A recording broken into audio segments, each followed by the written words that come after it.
Halo semua, di sini kami akan menjelaskan mengenai dampak korupsi terhadap pembangunan jalan.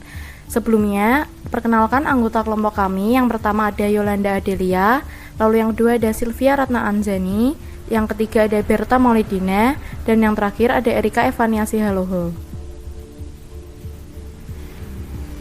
Pastinya istilah korupsi sudah tidak asing lagi di telinga masyarakat Indonesia saat ini. Korupsi dibaca di media cetak, ditonton di televisi, atau didengar di radio. Istilah korupsi seakan tidak lepas dari kehidupan kita. Korupsi tentu bukanlah hal yang patut dibanggakan.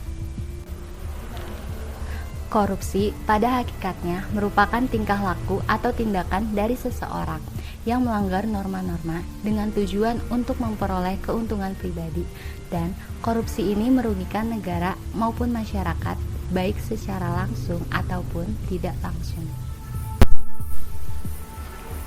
Robert Klitgaard mengatakan, korupsi bisa didefinisikan sebagai penyalahgunaan jabatan untuk keuntungan pribadi.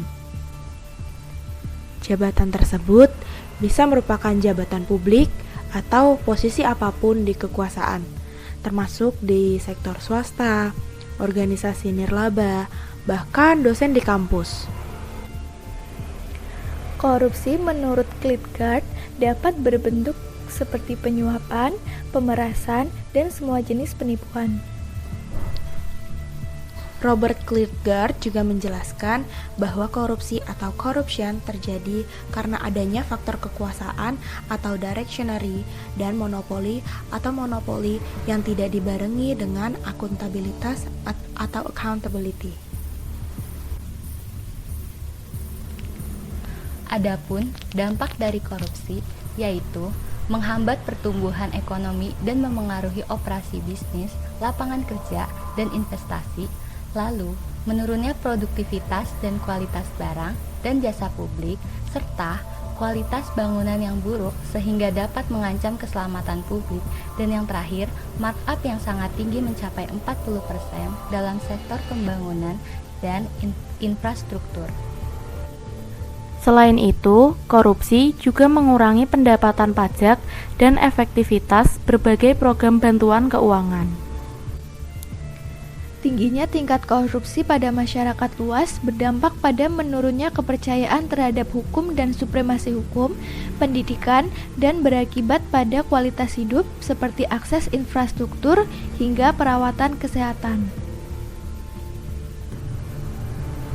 Salah satu contoh dari dampak korupsi terhadap pembangunan adalah rusaknya Jalan Insinyur Sutami di Lampung. Korupsi pada proyek pembangunan di Jalan Insinyur Sutami yang melintasi 3 kabupaten di Lampung merugikan negara hingga 29,2 miliar rupiah. Berikut adalah dokumentasi dari 4 tersangka yang ditahan di Kepolisian Daerah atau Polda Lampung.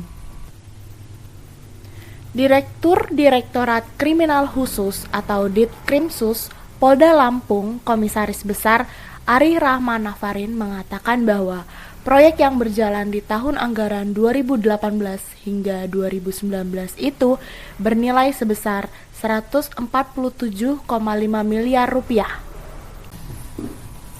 Ari mengatakan proyek ini adalah pembangunan jalan nasional yang melintasi 3 kabupaten dan kota, yakni Jalan Insinyur Sutami dari Bandar Lampung hingga ke Tanjung Bintang, Lampung Selatan, dan Sri Bawono, Lampung Timur. Dari hasil penyelidikan Ditkrimsus Polda Lampung, 4 orang yang terlibat langsung dalam proyek jalan nasional ini sudah ditetapkan sebagai tersangka. Keempat tersangkanya yaitu BWU yang merupakan Direktur PT Usaha Remaja Mandiri atau PT URM, HW alias Engsit yang merupakan Komisaris Utama PT URM, dan SHR dan RS yang merupakan aparatur sipil negara pejabat pembuat komitmen. Korupsi memiliki dampak yang sangat merugikan pada pembangunan di Indonesia, baik dari sisi ekonomi maupun pembangunan fisik dan sumber daya manusia. Oleh karena itu, pemberantasan korupsi perlu dilakukan secara preventif dan represif untuk mencegah terjadinya korupsi dan meminimalisir dampak buruknya pada pembangunan di Indonesia. Upaya pemberantasan korupsi dapat dilakukan dengan meningkatkan transparansi dan akuntabilitas dalam pengelolaan keuangan negara, serta memberikan sanksi yang tegas bagi para pelaku korupsi. Sekian pemaparan dari kami tentang dampak korupsi terhadap pembangunan jalan. Mohon maaf bila terdapat tutur kata yang salah. Terima kasih.